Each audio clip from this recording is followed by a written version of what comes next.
the Raptors have been in the mix, reportedly, for a lot of the big names, like Anthony Davis, maybe more predominantly Domantas Sabonis, and now all of a sudden Giannis Antetokounmpo potentially becoming available for trade. The Raptors really throwing their hat in the ring for a lot of these sorts of players, but now all of a sudden those reports are changing, and new evidence is suggesting that the Raptors are pretty much ready to stand pat and let the season play out as it will. Let's talk about it a bit more.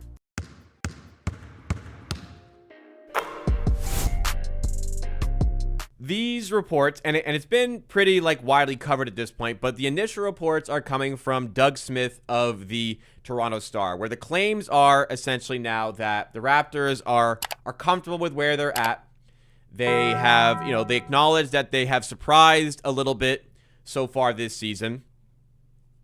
And perhaps Bobby Webster is just prepared at this point to allow the team to play it out. They have essentially played well enough that they are rewarded with being able to produce for the rest of the season. Here is the current situation here, what he's hearing about each individual player. But the big thing covered in here is that sources are strongly suggesting that the Raptors want to at least give the current group of players a chance to run out this season instead of tearing down a large chunk of it next week at the trade deadline. Then he goes through what he's hearing about each individual player that I listed there. For the Giannis situation, again, might be more of a wait and see in the summer, kind of looking like the Bucks will wait for the summer to make that trade. For Anthony Davis, that doesn't help you for the rest of the season because of the injury.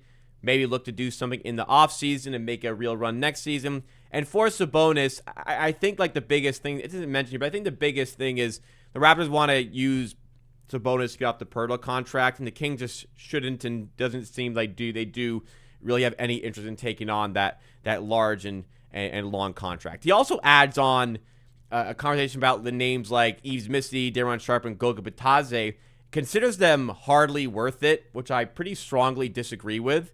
We'll talk about more of that in just a second here. But let's focus in on the big story about Bobby Webster allegedly taking a different approach when it comes to the trade deadline. Again, it kind of feels like a bit of a reward. Look, you guys have played so well. It'd be a shame to strip this down and not allow you guys to see how far you could go with the way you're playing so far this season.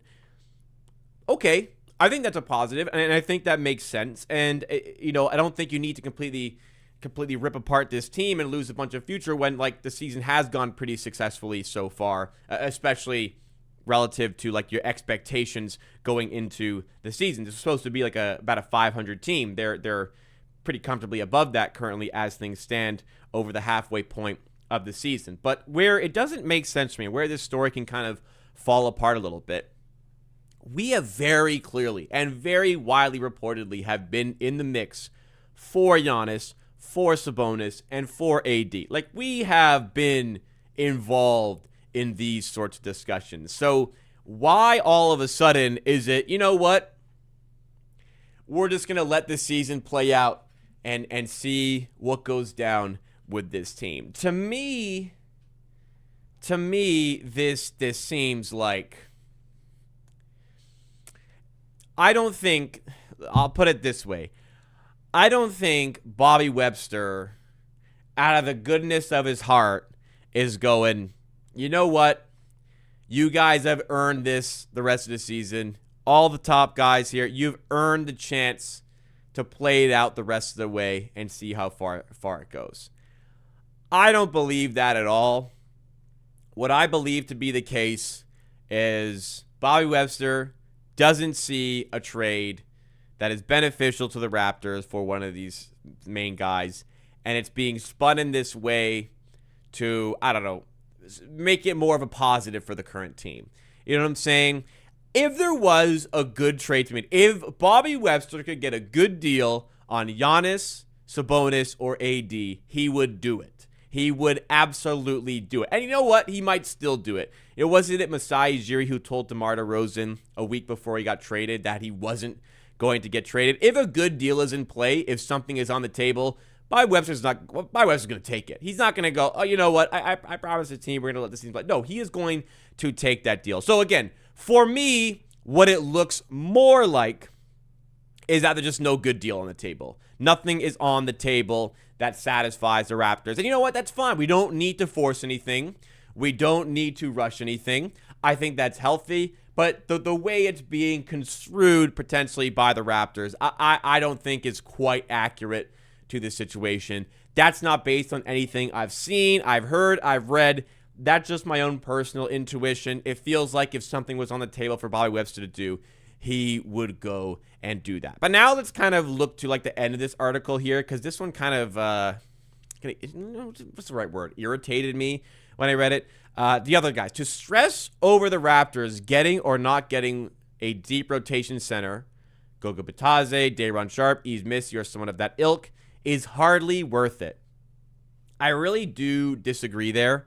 There have been some very, very glaring performances that have required a player like that. Think of the Knicks in that recent game where nobody can challenge Cat on the boards. He gets 22 rebounds. That's huge. How about the game against the Lakers where DeAndre Ayton goes 10 of 10 from the field because there's no big body to throw on him?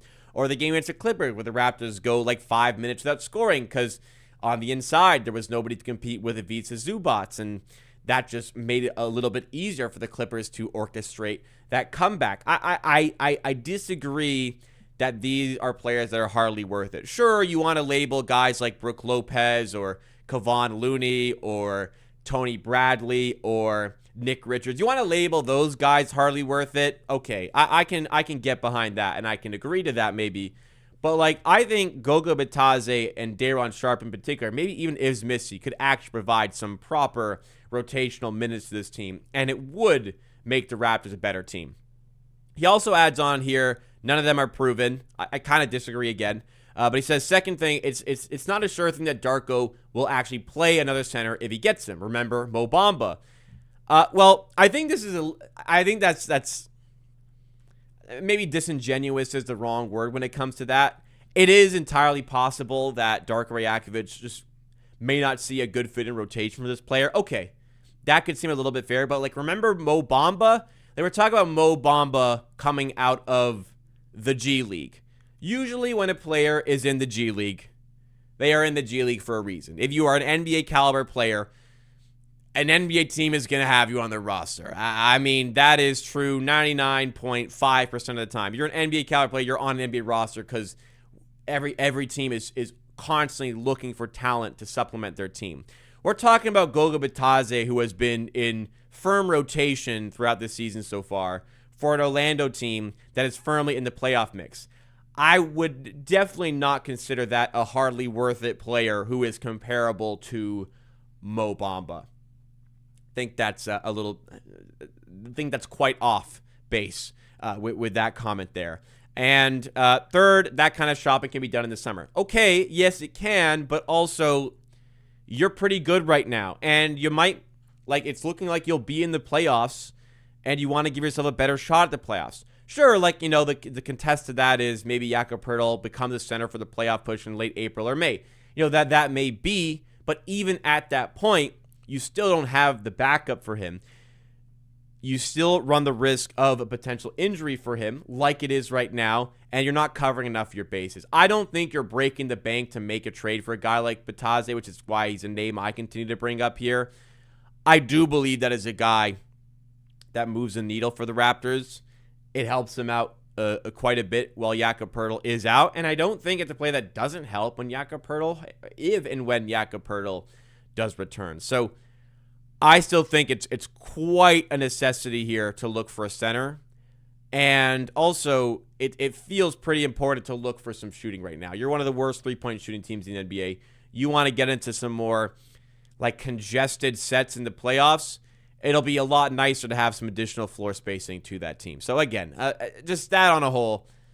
I as far as like the Bobby Webster stuff, I'm not saying like, you know, there's fabrications there. He just is reporting what he's hearing. But there was a lot of opinion on like the backup center position. I think it's more important than he is suggesting for the article there. But again, on the Bobby Webster stuff, if a good deal's in play, Bobby Webster is going to be making that, even if it does rip apart the current roster that has done so well this season.